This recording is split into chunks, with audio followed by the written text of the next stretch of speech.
Nessa aula veremos o que seriam as dinâmicas das massas de ar e como elas ocorrem no Brasil. Também falaremos mais especificamente os tipos climáticos no Brasil. Conforme nós vemos na imagem, temos aqui uma região de Urupema, Santa Catarina, com menos 5 graus Celsius, enquanto aqui em São Paulo chega a marcar 50 graus de temperatura. Apenas para destacar que isso aqui é a sensação térmica, é diferente da temperatura, né? Mas aqui como que eles conseguem, então, ter temperaturas tão diferentes no mesmo país? Ou até mesmo com a quantidade de chuvas. Tem regiões brasileiras que elas têm em máximo 200 milímetros anuais, enquanto outras regiões chegam a ter 4.000 milímetros anuais. Como duas cidades no mesmo país conseguem, então, ter temperaturas ou pluviosidades tão diferentes? Para entender a climatologia no Brasil, é fundamental lembrar que o Brasil ele tem a sua localização próxima à linha do Equador. Temos regiões que estão acima dessa linha do Equador, ficando então com mais intensidade dos raios solares, e tem regiões abaixo da linha de 0 graus de latitude. Boa parte do nosso território, então, ele engloba do Equador até a região do Trópico de Capricórnio, que pega 22 graus de latitude sul. Essa parte toda ela tem então um clima mais ligado ao tropical, dependendo das suas variações, né? Aqui a região mais equatorial, por conta da proximidade com o Equador, aqui mais semiárido, por conta de outros motivos, né? Conforme nós veremos, e aqui a região que tem regiões mais altas, então tendo o tropical de altitude. Abaixo da linha de 22 graus sul do Trópico de Capricórnio, nós temos então o clima subtropical, né, que chega no máximo aí uns 32 graus mais ou menos de latitude sul. Portanto, é a única parte do Brasil que tem a sua variação climática um pouco diferente. Dessa forma, podemos também entender que o Brasil, por conta da sua grande extensão territorial, ele tem um fator latitudinal como um elemento dessas diferenças climáticas, tendo, portanto, áreas equatoriais, que estão próximas da linha do Equador, tropicais, que estão um pouco mais afastadas e alcançando ali mais ou menos 22 graus de latitude sul, e as tropicais, que são aquelas abaixo de 22 graus de latitude sul, até mais ou menos 32 graus de latitude sul. Também temos o fator longitudinal, né, que são aquelas linhas que nós vimos nas aulas, estão relacionadas às linhas verticais. Reparem o quanto nós temos, então, de fatores, né, que acabam alterando. Lembrando que a região mais a leste, ela acaba tendo, então, primeiramente, os raios solares, né? Mas o fator aqui para o clima, ele é importante por conta da maritimidade. As regiões mais próximas ao mar vão ter, portanto, maior influência dela, enquanto as regiões mais no interior, elas sofrerão muito mais a continentalidade.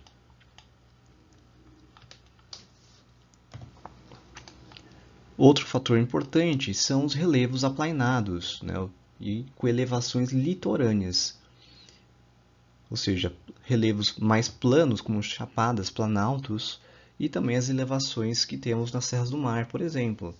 Esses relevos eles acabam fazendo então barreiras para a umidade. Isso é um fator muito importante, pois ele acaba então tendo muita chuva na região litorânea. Toda essa costa litorânea chove muito mais do que no interior. Tanto é que tem uma região ali na Serra da Borborema, que fica no Nordeste brasileiro, em que no litoral Nordeste ele chove muito, mas quando ele vem nesse relevo do Plano Borborema, ele acaba não tendo chuvas para dentro da região interior, onde está o sertão.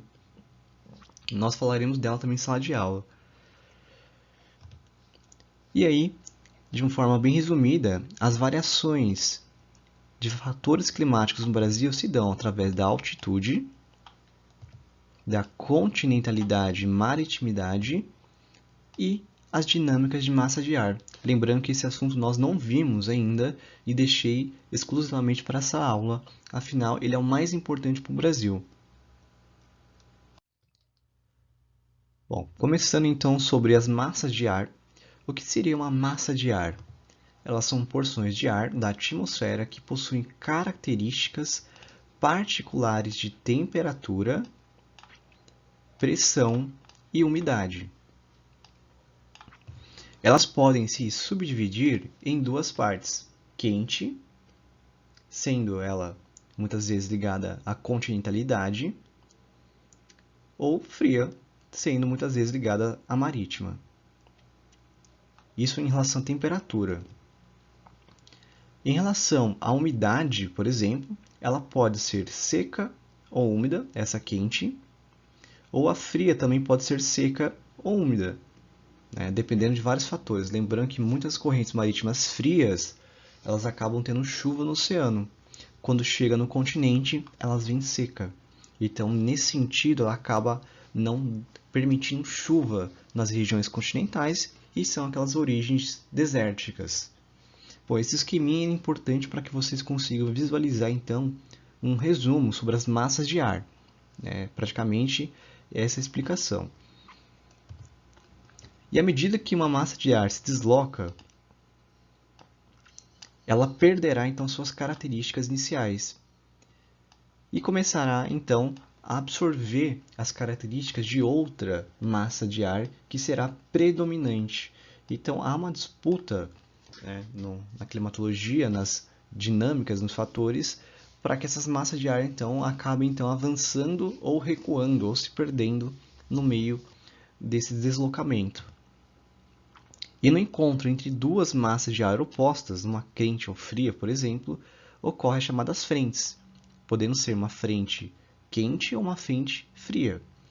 Então, no caso da frente quente, o ar quente é predominante. Já na frente fria, o ar frio é predominante. Vamos ver agora o funcionamento das massas de ar no Brasil. Para entender como ela ocorre, é importante então relembrar onde estão as localizações da linha do Equador e do Trópico de Capricórnio. A linha do Equador, aqui nessa linha mais acima, e a linha do Trópico de Capricórnio mais embaixo. Reparem que as massas de ar elas vão ter os nomes carregados através de onde estão partindo. Então, por exemplo, essa massa A, ela está vindo da região equatorial e também está vindo do oceano, no caso, o Oceano Atlântico. Por isso, nós chamaremos essa massa A de massa, em minúsculo, equatorial, aí o E maiúsculo do equatorial, e o Atlântico minúsculo, ficando então minúsculo o M, o E em maiúsculo e o A em minúsculo. MEA, massa equatorial atlântica. Por ela vir da região equatorial, ela será então quente. E por ela vir do oceano, nós consideraremos ela úmida.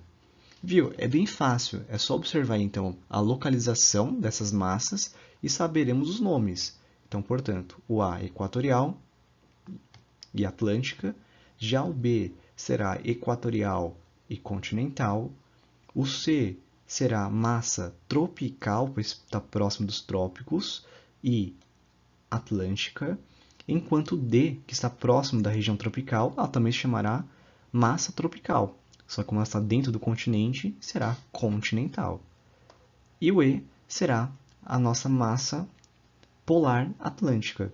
Afinal, ela está vindo lá dos polos e está vindo também pelo oceano e entrando dentro do continente. Mas como ela é uma característica de uma região polar e também atlântica, ela acaba tendo diferenças. Nós vamos ver um pouquinho sobre cada uma delas, então eu vou deixar registrado aqui os nomes e as informações mais importantes. Então, continuando com a MEA, ela é quente e úmida, se expande no verão, ou seja, ela ganha grande influência nos períodos de verão, e tem uma origem no hemisfério norte. Já o B, como eu tinha dito, como ela está próxima da região equatorial, e ela está dentro do continente, ela então vai se chamar massa equatorial continental, sempre observando minúsculo para massa e minúsculo para continental. Em maiúsculo, o equatorial, a primeira letra só, ficando então MEC. Aqui, esse seria, na teoria, uma massa quente e seca, conforme nós tínhamos visto. Só que essa massa, ela será a exceção da exceção. Ela será quente e úmida. Mas como assim, professor? É porque justamente essa parte úmida tem a ver com a floresta amazônica na região, que tem uma grande intensidade de evapotranspiração, então, portanto, muita umidade, e também tem a chamada ZCIT, as zonas de convergência intertropical, que são aquelas faixas climáticas que nós vimos lá nos fatores climáticos, nas primeiras aulas de climatologia, que são de onde vêm os ventos alísios que saem dos trópicos e vêm em direção ao continente. São aquelas massas que vêm em direção do oceano para essa região, entrando com um grande corredor, e por conta da Cordilheira dos Andes, que é uma grande barreira climática, ele acaba então direcionando os ventos, né? Só para lembrar, aqui nessa região nós temos a Cordilheira dos Andes, em que faz então a grande barreira na região. E por conta disso, acaba então fazendo que os ventos da zona de convergência, ao chegar na região, eles acabem batendo nessa barreira e entrando no nosso continente com grande força.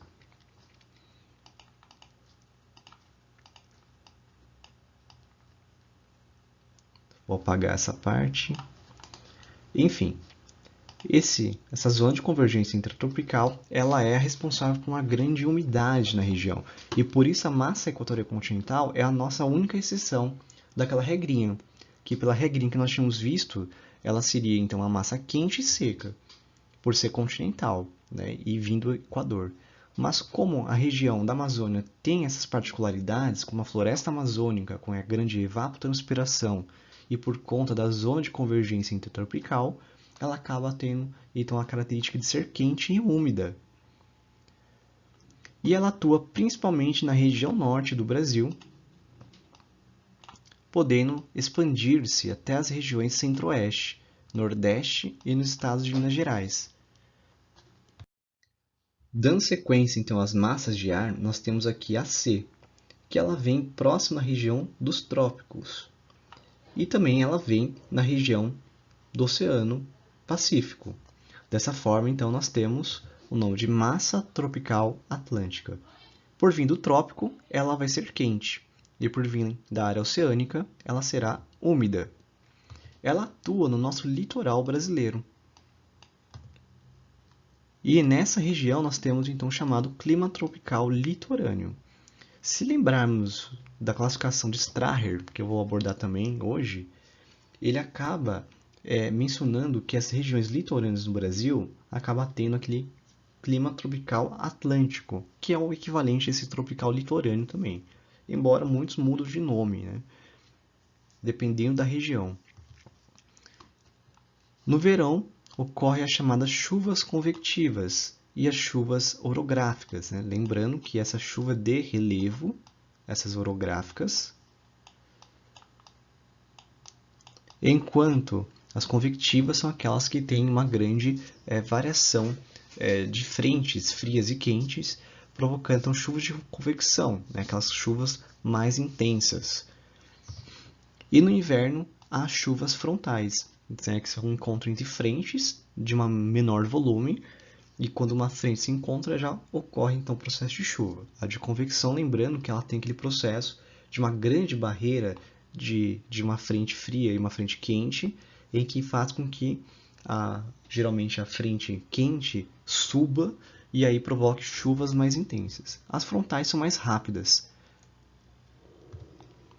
A D, lembrando então que ela vem da região dos trópicos também, por isso ela carrega o nome de tropical, e ela também vai ser chamada de continental, pois vem da área continental. Nesse caso, então, ela é uma massa quente e seca. Certo? Lembrando que a B é a única exceção dessa regrinha da continentalidade, pois ela tem a questão da umidade na floresta amazônica e na zona de convergência intertropical. Já o D, ele vai ser seca. É uma massa muito leve, afinal ela é quente, e acaba tendo essa secura e acaba tendo uma atuação muito restrita no Brasil.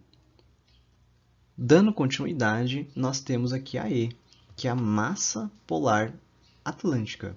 Afinal, ela vem das regiões polares, portanto, ela é uma corrente fria, e por ela vir percorrer da região da parte polar até a América do Sul, ela vem com uma característica atlântica, e por isso que ela vem com esse nome. Mas assim que ela consegue alcançar o continente, ela vem trazendo grandes mudanças. E por isso que a gente coloca então, o nome de polar e atlântica. E ela é fria e úmida. Ela atua nas regiões do sul do Brasil, sudeste, centro-oeste e sul da Amazônia. Isso, logicamente, em períodos mais intensos dela, mas sua grande participação é, sem dúvidas, na região sul do Brasil. Ela consegue vir tanto no verão como no inverno. Já as demais regiões, isso vai depender de vários fatores. Tanto é que, algumas semanas atrás, nós tivemos uma semana de frio. Esse frio veio por conta dessa massa polar atlântica que avançou na nossa região. E aí nós temos que analisar também sobre o funcionamento dessas massas de ar durante o verão, que ocorre no período de dezembro a fevereiro, e também observar as massas de ar no inverno, que essas ocorrem durante o período de junho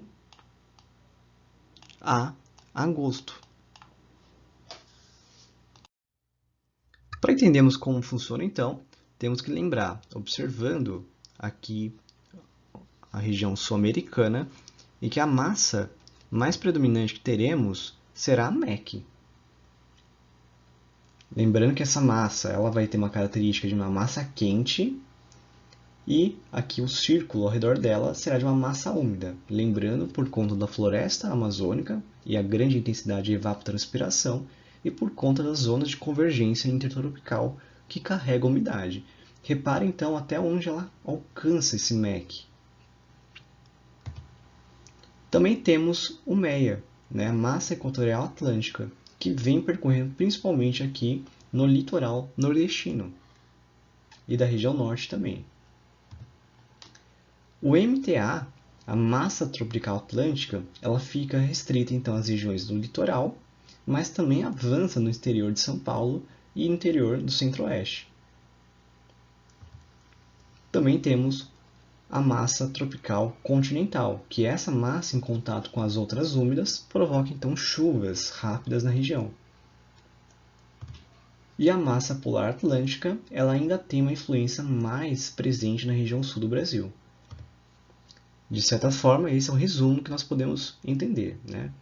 A MEC avança na região norte, centro-oeste, oeste de São Paulo, Minas Gerais e Bahia. Aqui nós teremos os chamados rios voadores, que eu vou explicar daqui a pouco para vocês o que seria esse fenômeno. E quando as ACAS, as zonas de convergência do Atlântico Sul, que é uma variação da zona de convergência intertropical, ela vem com grande intensidade, ela vem então a alcançar a região sul do Brasil. Então, reparem que o MEC ele consegue até avançar a região sul do Brasil por conta desses ACAS, que é parecido com a zona de convergência intertropical. É um corredor, então, com grande umidade.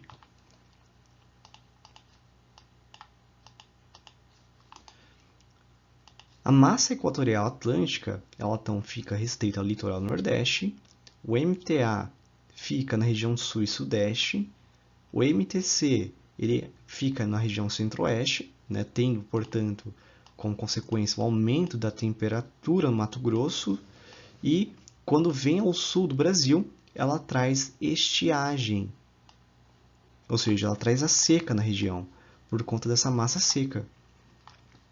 Já o MPA, ela está sem força, e por isso só atinge a região sul do Brasil, tendo as chamadas chuvas convectivas. De forma bem resumida, é assim que tem a atuação das massas de ar no verão. Agora vamos observar como ocorrem essas massas de ar no inverno. As massas de ar no inverno, elas ocorrem da seguinte forma. A massa equatorial continental, ela fica restrita então no extremo oeste da Amazônia.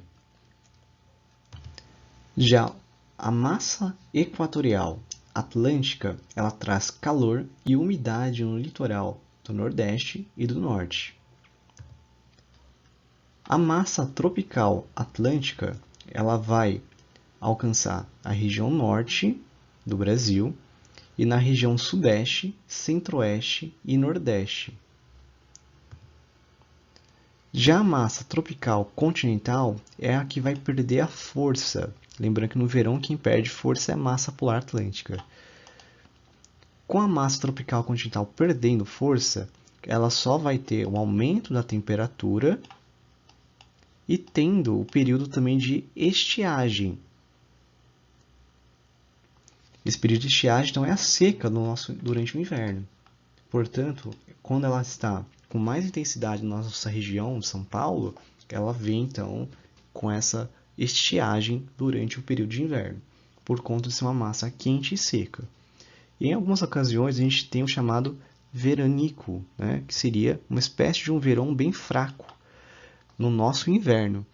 Então esse nome é em relação a um período dentro do inverno em que nós temos praticamente um calor, né? Lembrando que o Brasil é um clima tropical, nós temos o inverno que praticamente não tem baixas temperaturas, né? De 30 graus, 25 graus, nós ficamos com 20 graus muitas vezes. E esse é o nosso inverno. Então, esse veranico é uma espécie de um fenômeno que ocorre nas regiões tropicais, em que o inverno são bem fracos, tendo, portanto, o verão. E por fim, a mais importante é a massa polar atlântica. Essa vai então ganhar muita força por conta da perda da massa tropical continental e ela consegue chegar em todas as regiões do Brasil, trazendo, portanto, as chamadas frentes frias no litoral. E essas frentes frias então provocam as grandes quantidades de chuvas nas regiões. Para ficar mais didático a comparação entre a atuação das massas de ar no verão e durante o inverno, esse mapa então faz um comparativo da atuação entre as massas de ar. Relembrando então que durante o verão a massa polar atlântica perde força, tendo portanto a mais forte a MEC na região, enquanto no inverno nós temos a massa polar atlântica ganhando mais força e o MTC perdendo força. Isso é evidente acontece por conta desses fatores que nós vimos, né, como a continentalidade, maritimidade, massas de ar e assim por diante. Tudo isso também pode alterar essa influência de verão e inverno. E uma dessas consequências, principalmente durante o inverno, ocorre um fenômeno chamado friagem, que é quando essa massa polar atlântica ela avança na região centro-oeste e chega ao sul da Amazônia. Avanço da MPA ao centro-oeste e ao sul da Amazônia. Quando ele chega na região do sul da Amazônia, principalmente, ele traz uma queda brusca de temperatura. Essa queda brusca de temperatura, então, faz em um dia a temperatura baixar muito. Em uma temperatura, um calor de 30 a 25 graus, que pode ocorrer nas regiões, ela pode então chegar a mais ou menos 15 graus, dependendo. Nessa região também, o avanço da massa polar atlântica, ao entrar em contato com o MEC, provoca as chamadas chuvas frontais. Ou seja, aquelas chuvas, né, de pouca discrepância de temperatura e pressão, afinal a massa polar atlântica, ao adentrar o continente, ela vem perdendo a sua força. E, de certa forma, quando ela chega já na região norte, ela não tem tanto uma grande variação. Nesse caso, então, há chuvas frontais e não chuvas de convecção. Lembrando que as chuvas de convecção é quando as massas de frente fria elas vêm com muito mais intensidade, muito mais densas, impedindo que o ar quente adentre essas frentes. Já na ocasião das chuvas frontais, é porque quando as massas já não estão extremamente tão fortes, principalmente a massa fria. Nessa imagem é possível ver então o avanço de uma massa de ar polar vindo em região então ao norte do Brasil, chegando no sul da Amazônia. Esse é o momento que vai vir o processo chamado de friagem, que pega o centro-oeste e o sul da Amazônia. Agora nós temos os chamados rios voadores. Esse nome se dá através dos cursos de água atmosféricos que são invisíveis e formados pelo vapor de água e espalhados pelos ventos. Ele vem pela umidade gerada pela Amazônia, pela evapotranspiração, e se dispersa por todo o continente sul-americano. Ela traz umidade então para as regiões secas, como o centro-oeste brasileiro, sudeste e a região sul do Brasil. Nesse esqueminha nós podemos ver que no Oceano Atlântico produz uma evaporação intensa que carrega as nuvens de umidade. Pelas zonas de convergência intertropical, elas são empurradas, então levadas até a região da Amazônia. Que esses ventos alísios, que também são aqueles que sopram das regiões dos trópicos para além do Equador, nós temos então uma grande quantidade de chuva na Amazônia. E depois elas acabam, então, a floresta amazônica recarregando as nuvens com grande umidade através da evaporação. Essa quantidade de nuvens carregadas pela umidade, elas vêm nessa região e encontram a Cordilheira dos Andes. Quando ela encontra a Cordilheira dos Andes, ela acaba então fazendo uma barreira dessa umidade, fazendo com que ela venha para regiões que nós citamos, como o centro-oeste, sudeste e sul do Brasil. E nessas regiões, durante o verão, acaba tendo as suas grandes quantidades de chuva. Essa é uma imagem mostrando um pouco dos rios voadores, já no seu propósito de chuva, ou seja, quando ela já é visível para nós, com essa grande quantidade de nuvem e essa grande quantidade de chuvas que vem então levando para a região. Vejamos agora um trecho de uns vídeos da revista FAPESP sobre os rios voadores.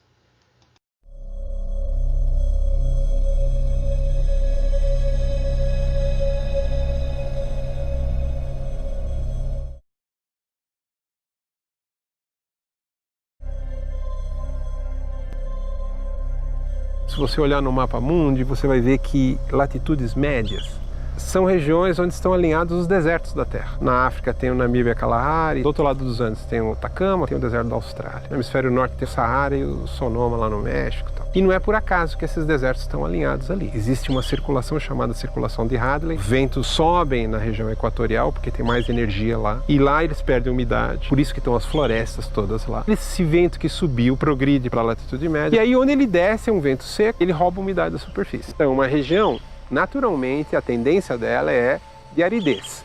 A não ser que esteja muito próxima do oceano aqui. No entanto, na América do Sul, a região que a gente pode chamar de quadrilátero, Cuiabá ao norte, Buenos Aires sul, São Paulo no leste e a Cordilheira dos Andes no oeste, é uma região que está geograficamente na alça de subsidência de Hadley e chove a cântaros. Então era um mistério, né? O que tem que é diferente?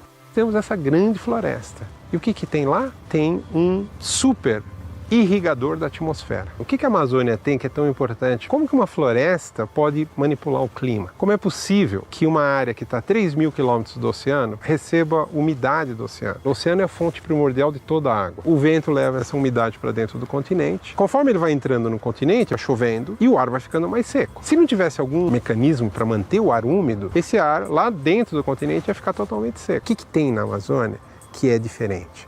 E a Amazônia tem árvores. As árvores grandes na floresta, elas têm raízes muito profundas, elas pegam água no lençol freático, bombeiam lá de baixo, 50, 60 metros, e as folhas são estruturas fantásticas de evaporação. Uma árvore grande com uma copa com 20 metros de diâmetro, uma árvore frondosa, chega a colocar mais de 1.000 litros de água num dia. Para toda a Amazônia, é um volume que chega a 20 bilhões de toneladas de água num dia. Para você ter uma ideia do tamanho que é isso daí, o rio Amazonas, que coloca 20% de toda a água doce que chega nos oceanos no mundo inteiro, coloca 17 bilhões de toneladas no mesmo período. Um rio de vapor que acende é maior que o rio Amazonas. Vai ficar claro por que isso é tão importante para quem está fora da Amazônia e recebe a umidade da Amazônia. Você tem o ar com uma quantidade grande de vapor, mesmo que ele esteja saturado, se não tiver uma partícula lá para começar a depositar as moléculas de vapor e formar água líquida e formar gota da nuvem, não forma. O ar sobre a Amazônia é tão limpo de partícula, de poeira, quanto o ar sobre o oceano. E no oceano é semidesértico, quase não chove. Então o mistério era, o que tem na Amazônia? Fonte de umidade a gente já sabe agora, né? Mas e o que faz chover? As folhas das árvores têm compostos lá que evaporam e vão para a atmosfera. O que foi descoberto é que esses vapores produziam lá uma reação e precipitavam na forma de uma poeira. E essas partículas são chamados aerossóis atmosféricos, são chamados também de núcleos de condensação de nuvem, ou seja, a floresta amazônica fabricava a sua própria chuva. A gente está acostumado a pensar a evolução dentro da própria vida, plantas, com animais, com insetos, etc. Agora nós estamos falando de uma evolução da vida toda como um todo, a floresta, com a atmosfera. Além dela produzir umidade para si mesma, produz um fenômeno que ficou conhecido popularmente por rios voadores, que explicam o mistério da região que vai de Cuiabá, Buenos Aires, de São Paulo aos Andes, ser uma região verde, úmida. Esse quadrilátero é 70% do PIB da América do Sul, é produzido nesse. Então as hidrelétricas, onde está a maior agricultura, indústrias, grandes centros, e a explicação veio da transporte através dos rios aéreos de vapor que a Amazônia exporta para essa região e contraria a tendência normal dessa região de ser deserto. Você tem lá essa imensa usina de serviços ambientais que é a floresta, eu chamo a maior parque tecnológica que a Terra já conheceu. E o que está sendo feito na Amazônia? A nossa interação com aquela usina de serviço ambiental é meter motosserra, é meter trator com correntão e meter fogo. É isso que nós estamos transformando uma usina de serviço ambiental em gás. Regiões que são beneficiárias dos serviços ambientais da Amazônia, elas tinham floresta também. A Mata Atlântica ocupava 1,5 milhão de quilômetros quadrados. O efeito de perder essa floresta, que gerava um clima amigo aqui, não foi tão percebido porque tinha a floresta amazônica lá. Eu estou fazendo uma inferência. A inferência é, se a umidade, a maior parte da umidade que chega nessas regiões aqui, centro-sul da América do Sul, vem da floresta amazônica, e a floresta amazônica hoje nós sabemos que produz todos esses serviços, qual é a conclusão lógica? É que nós estamos matando a galinha dos ovos de ouro. O agravamento do clima decorrente do desmatamento é irrefutável. Mas tem outros efeitos também, tem o aquecimento global, tem outras regiões da Terra que estão sofrendo impacto semelhante. Quanto será só do aquecimento global? Quanto que o aquecimento global produz um dano maior aqui, porque não temos mais a floresta atlântica aqui primeiro e não temos a floresta amazônica mais lá? Já sabe, está dizendo uma coisa muito claro. Perdeu floresta, se prepare para um clima inóspito. Você tirou a árvore, você tirou aquele serviço. Seguiu o desmatamento, aumentou o desmatamento, ampliou, encontrou um amparo legal, porque as leis que fizeram agora com o Código Florestal deu anistia para quem desmatou. Tem alternativas demonstradas de que você pode acabar com o desmatamento e replantar as florestas. Replantar a floresta não só na Amazônia.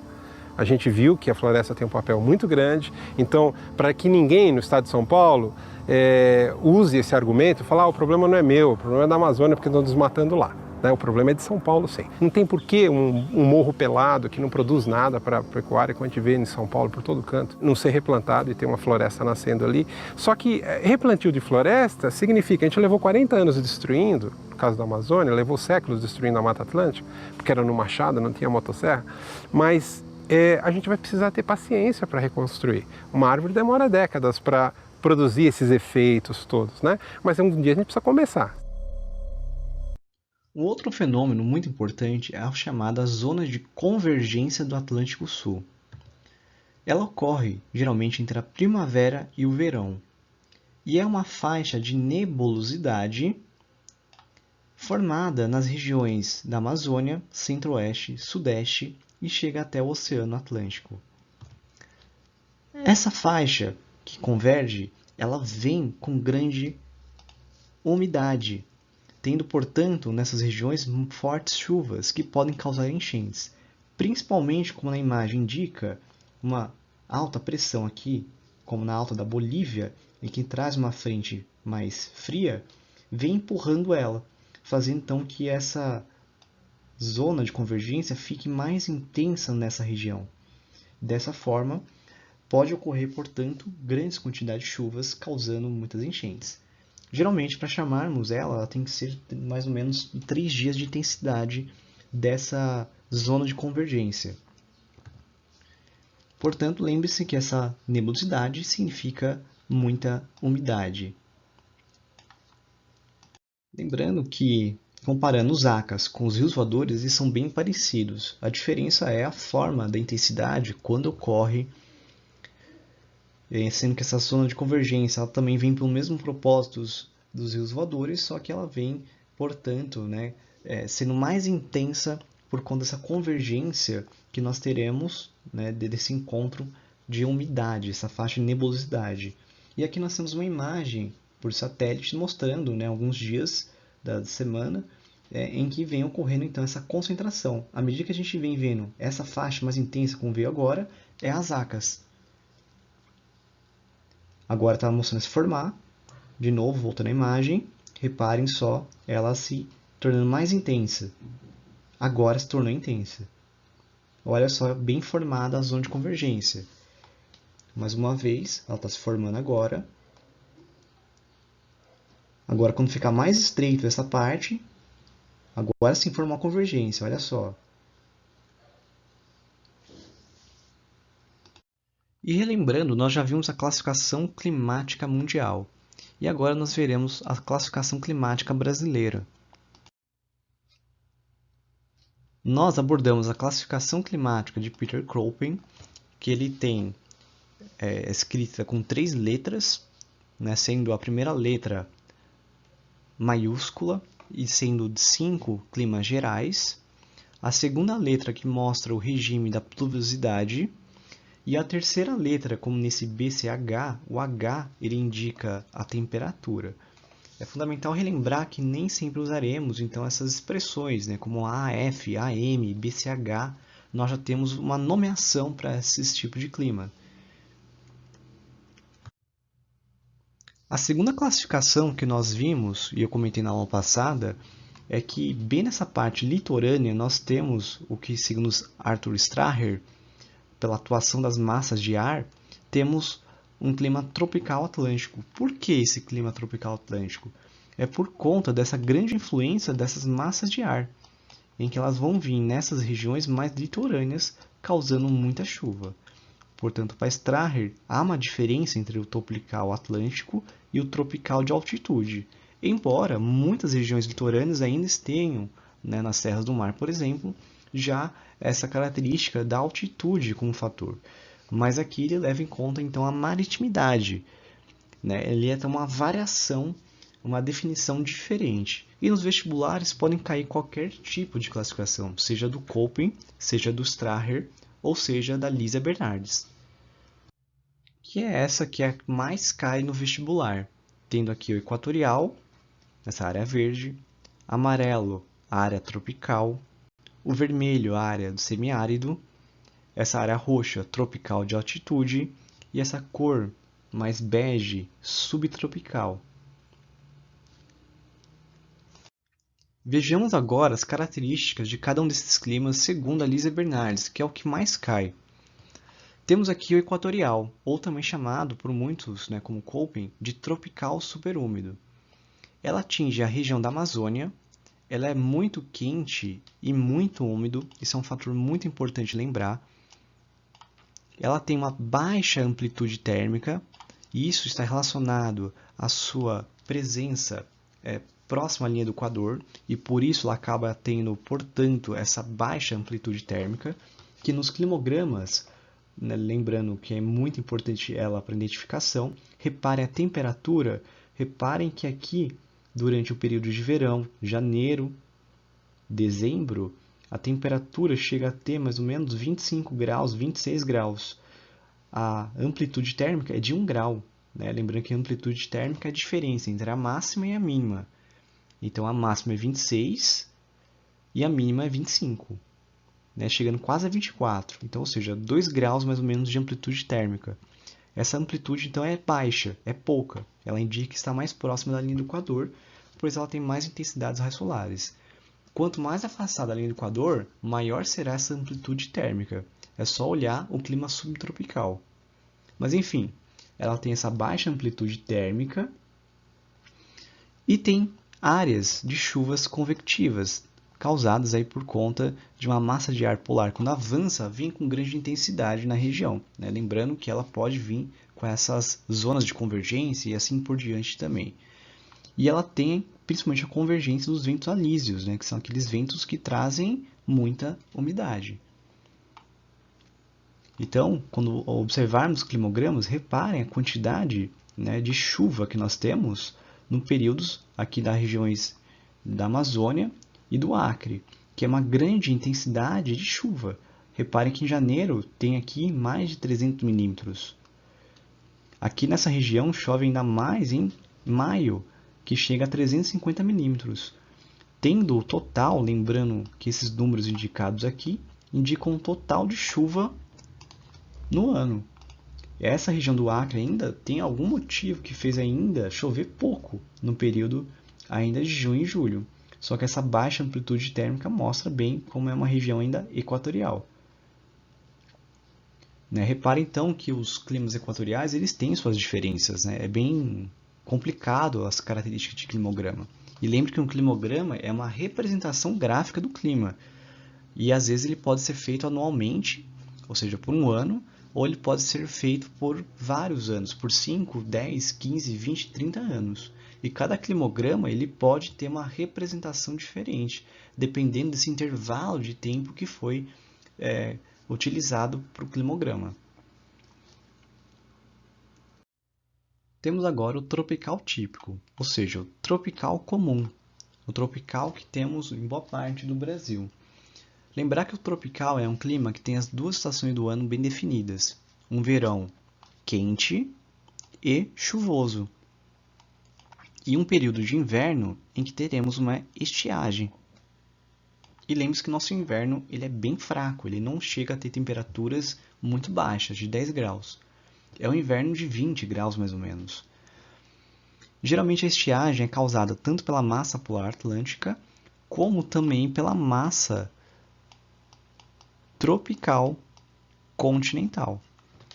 No verão, as chuvas são causadas pelo avanço da MEC, né, que seria uma massa quente e seca, só que ela é uma massa quente e úmida.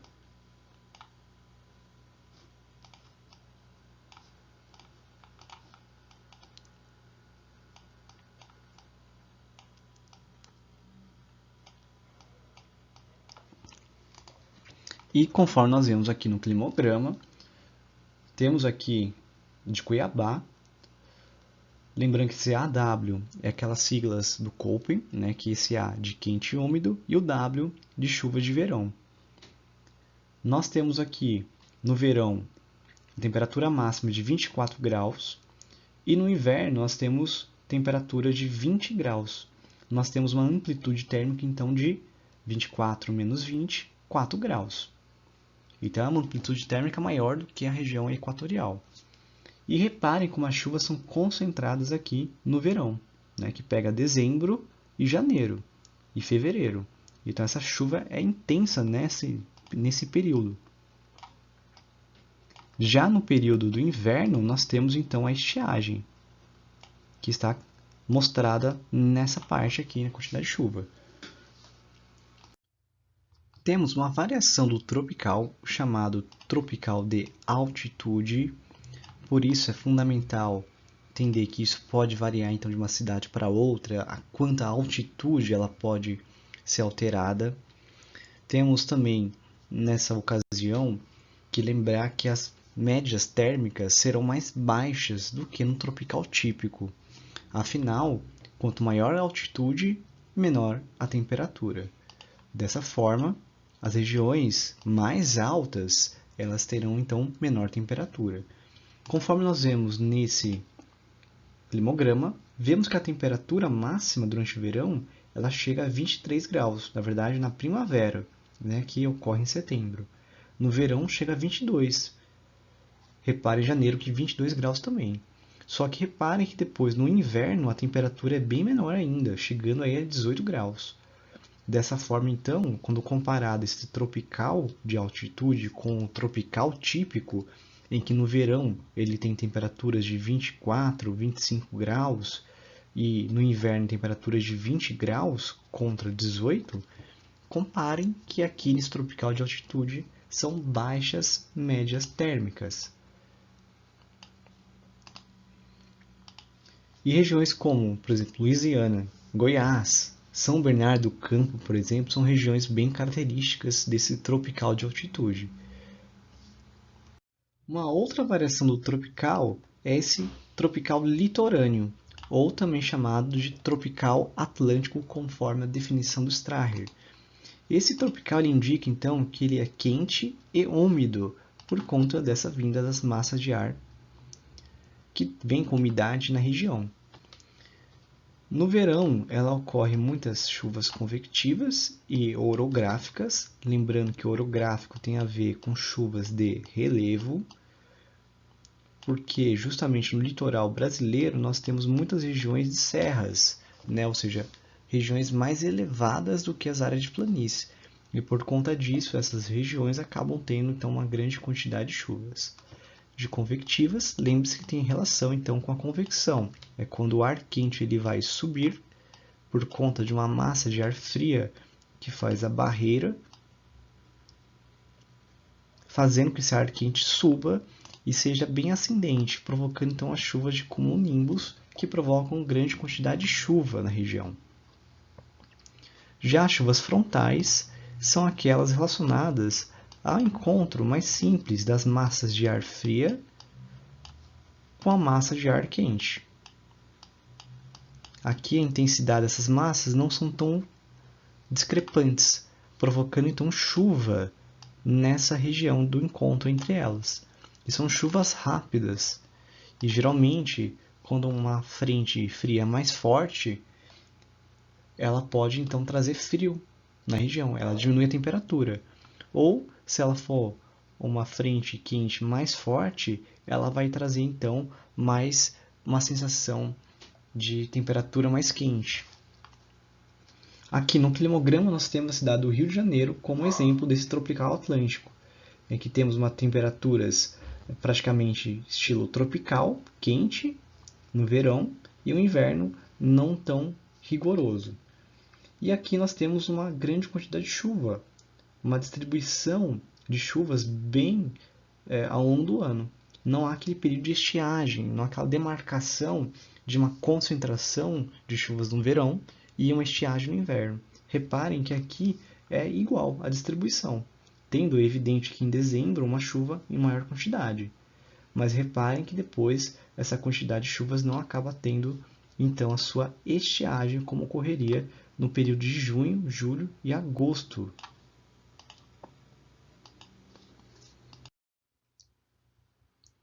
Outra variação do tropical é o chamado semiárido, que geralmente nós só chamamos de semiárido. O semiárido é uma região quente e seca. Geralmente atribuímos ela ao sertão nordestino. Ela tem como característica pouca pluviosidade e sendo bem irregular, então nunca é fácil defini-la. Observe aqui no climograma a quantidade de chuva que nós temos. Reparem que o máximo que chega é 50 milímetros de chuva. E isso vem justamente no período de março, abril e maio. Esse período que é o El Niño, por exemplo, ele perde força. E nesse momento, então, ele garante maior quantidade de chuva. Lembrando que Gonzaguinha já falava das águas de março, vem banhar o meu sertão. E isso vem relacionado, então, com essa grande quantidade de chuvas que é característico do semiárido. Então, em março se chove mais do que, por exemplo, janeiro e fevereiro, é por conta de uma região semiárida. Existe a região com barreira de relevo, chamado Planalto Borborema, conforme nós veremos adiante. E nessa região nós temos o domínio da caatinga, vegetação adaptada a clima seco. Então essa é uma característica que nós vamos abordar ainda sobre os biomas, mas que é fundamental relembrar de característica do semiárido. Observe aqui no climograma, aqui as temperaturas como são altas. Ela tem aqui proximidade de 28, quase, não chega a 29, mas tem 28 a 27 graus mais ou menos. Vejo que existe uma baixa amplitude térmica. Então, essa é uma característica também próxima de regiões próximas à linha do Equador. E por isso ela tem essa baixa amplitude térmica. E outra característica fundamental é observar então a quantidade que nós temos de chuva, que ela chega a ter 50 milímetros em períodos com maior chuva, mas ficando bem próximo a quase zerar a quantidade de chuvas. E observem que o total de chuvas ao longo do ano é 278 milímetros. Abaixo de 200 milímetros aí já seria considerado uma região árida, uma região desértica. Para ficar mais claro como ocorre então a questão da seca na região do sertão nordestino, que é o clima semiárido, temos aqui então uma representação mostrando que os ventos alísios que sopram da região oceânica até a região continental, ela vem trazendo então ventos úmidos nessa região, que abrange aqui a região da planície costeira, a chamada também zona da mata nordestina. Aqui nessa região da planície costeira é comum chover bastante, principalmente próximo aqui a esse relevo, né, que vem por conta dessas chuvas orográficas. À medida que esse vento quente e úmido vem na região e encontra esse relevo, ele ascende, ele sobe e acaba se condensando. E quando ele se condensa, acaba tendo chuva nessa porção.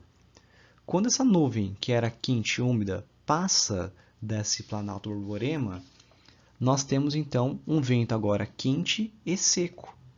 Afinal, a umidade se esgota por conta dessa necessidade de ascensão, fazendo então toda a chuva na região por conta desse relevo mais alto. Nesse sentido, então, essa região ela fica então seca. Ficando seco, então, nós temos aqui a formação da região desértica que nós falamos, né? Ou melhor, né? A região semiárida, que é chamada depressão sertaneja. Outra imagem, aqui representando então, a altitude em metros da região do Nordeste, nós vemos então que as regiões litorâneas são bem abaixo, são mais próximas do azul, que indica mais ou menos quase 17 metros, enquanto as áreas mais vermelhas e mais escuras acabam tendo maior quantidade de metros. O Planalto Borborema é esse tracejado que estamos vendo aqui. E repare então que os ventos úmidos vêm dessa região. Quando chega aqui na região do Planalto, então ela encontra um grande relevo, e aí podemos observar nessa imagem aqui o perfil, a parte horizontal, como ela é alta mesmo, o Planalto Borborema, né? Embora as demais regiões também tenham suas ondulações, seus relevos um pouco mais altos, mas a planície costeira chove, zona da mata chove, no Agreste, que é outra região, outra regionalização do Nordeste também chove, né? Mais do que no Planalto Borborema, e quando vem nessa região do Planalto Borborema, chove bastante nessa porção, e quando vem esse vento úmido para essa região, já vem com vento seco.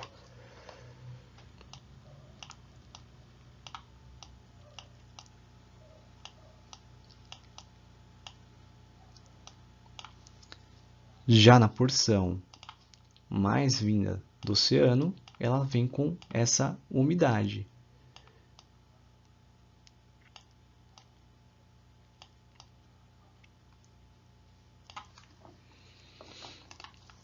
E aqui nessa imagem nós vemos então que depois na depressão sertaneja que ela vai ter momentos mais baixos, né, como essa depressão aqui, e aqui também essa depressão. Mas também tem alguns relevos mais altos, né? Mas aqui seria a parte do sertão nordestino, essas áreas mais baixas que nós estamos vendo. Né? E lembrando que a depressão sertaneja ela também é relativa, então essa região mais alta e aqui tem uma região mais baixa. Então, essa porção sendo menor do que essa, aqui podemos também chamar de depressão relativa. Afinal, ela é comparada às regiões mais altas. Então, aqui temos o Planalto Borborema e aqui já temos a depressão. Ah, mas aqui é uma região ainda que tem uma altitude mais alta. Mas quando comparada ao Planalto Borborema, essa região é mais baixa e por isso nós chamamos de depressão. Lembre-se que depressão ela está entre planaltos. E por fim, Chegamos no nosso último clima, o clima subtropical. Como o nome sugere, sub é porque ele está abaixo das linhas tropicais. No caso, então, ela está abaixo da linha de 22 graus da latitude sul, ou seja, o Trópico de Capricórnio. Ela é a região mais afastada, então, da linha do Equador. E o primeiro ponto muito importante é que a umidade nos climas subtropicais é que ela é bem distribuída ao longo do ano, ou seja, ela é bem regular, bem distribuída, no sentido que todos os meses tem chuva, então, sem ter aquela questão de uma concentração de chuvas como no clima tropical e uma seca no inverno, no caso ainda do tropical. Repare que nas duas cidades aqui de São Gabriel, Rio Grande do Sul, e São Francisco de Paula, também do Rio Grande do Sul, eles têm chuvas bem distribuídas em todos os meses, não tendo, portanto, aquela concentração ou uma estiagem. O inverno ele é mais rigoroso por conta da massa polar atlântica. Já o verão ele tem muita influência da massa tropical atlântica, e por isso que acaba tendo até uma temperatura um pouco mais quente e as chuvas até em grande quantidade na região, dependendo de vários fatores. Outro fator muito importante a diferencial subtropical são as altas amplitude térmica, ou seja, a oscilação térmica da cidade, tem uma grande diferença entre o verão e o inverno. Por exemplo, observando aqui nos climogramas, o verão de São Gabriel é de 25 graus. Já o inverno, ela está aqui, não aparece, mas nos dá a ideia de que é abaixo da temperatura de 14 graus. Já em São Francisco de Paula, o verão é 18 graus e a temperatura no inverno também não é possível identificar, mas sabemos que ela está abaixo, né, de 14 graus.